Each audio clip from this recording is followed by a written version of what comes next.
nama saya Syahriani, NIM 855888026, UPBJJ Banda Aceh, jurusan PGSD.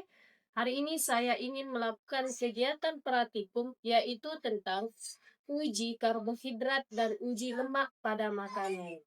Adapun bahan-bahan yang harus saya persiapkan, yang pertama ada betadin, kemudian ada pisang, selanjutnya ada kentang, selanjutnya ada ubi, kemudian ada gula, ada nasi, ada tepung segitiga ya. Selanjutnya ada tahu, kemudian ada wadah, saya tempatkan. Kemudian ada ini tempat, selanjutnya ada ini. Oke. Ada telur, selanjutnya saya akan tempatkan tahu, tepung, saya akan buat di tempat di sini. Kemudian ada ubi, tempat sini ubi. Kemudian ada kentang, saya akan letakkan kentang. Kemudian ada telur, saya akan letakkan telur. Selanjutnya ada gula, saya akan di sini. Kemudian ada nasi, saya akan letakkan di sini. Oke, pisang. Beras sekarang selanjutnya ini kamu videokan ya. Saya akan tetesi dengan betadin ya, betadin di setiap titik ada 3 titik. Selanjutnya ke tempat tepung.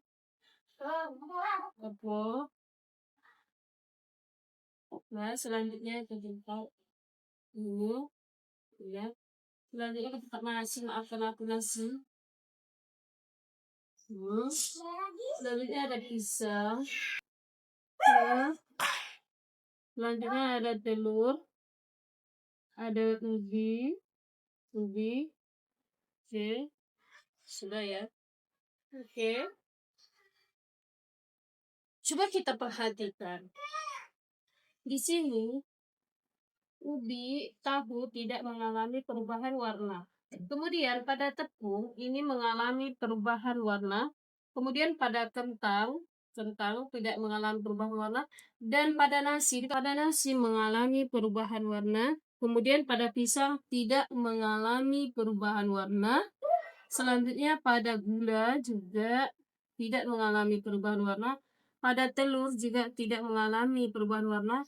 Sedangkan pada ubi ini mengalami perubahan warna. Jadi coba diperhatikan, iya. Diperhatikan ini berarti tepung, nasi, dan ubi mengandung karbohidrat. Ya, jadi tepung, nasi, dan ubi disebut dengan mengandung karbohidrat. Sedangkan tahu, kentang, pisang, gula, telur tidak mengandung karbohidrat. Oke, jadi kesimpulan dari kandungan zat yang ada pada makanan atau karbohidrat dalam suatu bahan makanan dapat diidentifikasi melalui sebuah pengujian menggunakan larutan betadin. Hasil pengujian akan menunjukkan perubahan warna pada bahan makanan yang telah dideteksi oleh betadin menjadi biru tua, biru keunguan, hingga biru kehitaman. Semakin pekat warna birunya, semakin tinggi kandungan karbohidrat pada makanan tersebut. Berdasarkan pengamatan di atas, kandungan karbohidrat terdapat dalam pisang, nasi, tepung terigu, dan kentang. Ya, yaitu kita mau menguji makanan yang berjenis lemak. Di sini sudah saya siapkan bahan-bahannya. Yang pertama ada seledri, ada mentega, ya, ada minyak kita.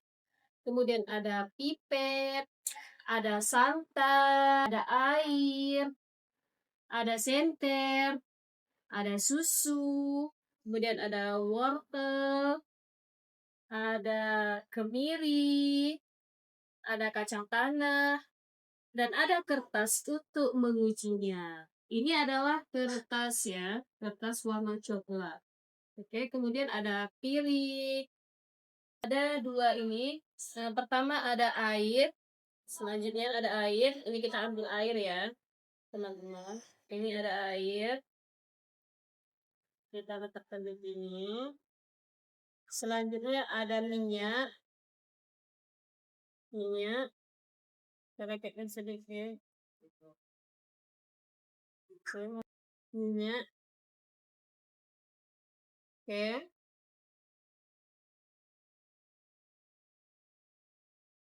Oke. Kalau minyak di sini terlihat ya bahwasanya minyak itu menyisakan tempat. Oke. Nampak ya? Terlihat ya. Sedangkan air tidak menyisakan tempat. Air tidak ada bekasnya. Oke, nampak ya? Wortel ya. Ini wortel. Selanjutnya ada margarin ya. Margarin. Selanjutnya ada seledri. Seledri. Susu. Susu.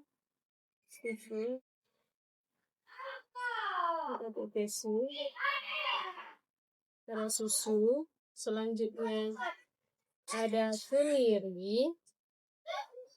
kemiri. Selanjutnya kacang tanah.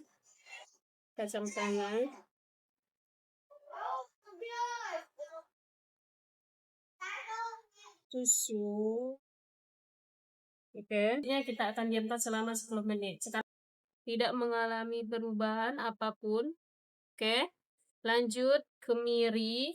Nah, kemiri di sini sudah terlihat ya bahwasanya kemiri mengandung lemak. Oke. Selanjutnya santan. Santan juga mengandung lemak. Oke, lanjut kacang tanah juga mengandung lemak. Kemudian wortel tidak mengandung lemak. Tidak. Kemudian seledri tidak mengandung lemak. Margarin mengandung lemak.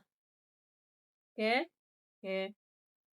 Lanjut pengamatan semua tadi, maka kacang tanah, santan, kemiri, dan margarin itu mengandung lemak, sedangkan seledri, wortel tidak mengandung lemak, dan susu tidak mengandung. Nah, oke, mungkin cukup sekian yang dapat saya sampaikan. Saya ucapkan terima kasih. Kesimpulan dari kandungan zat makanan atau lemak pada sebuah bahan makanan dapat diidentifikasi keberadaannya menggunakan sebuah pengujian sederhana, yakni dengan menggosokkan bahan makanan padat atau meneteskan bahan makanan cair ke permukaan kertas coklat sampul buku. Bahan makanan yang mengandung lemak akan meninggalkan bekas noda minyak pada kertas, sedangkan bahan makanan yang tidak ada noda maka tidak termasuk mengandung lemak. Berdasarkan hasil pengujian di atas, maka dapat disimpulkan bahwasanya kemiri, margarin, kacang tanah yang kering, santan merupakan bahan makanan yang mengandung lemak.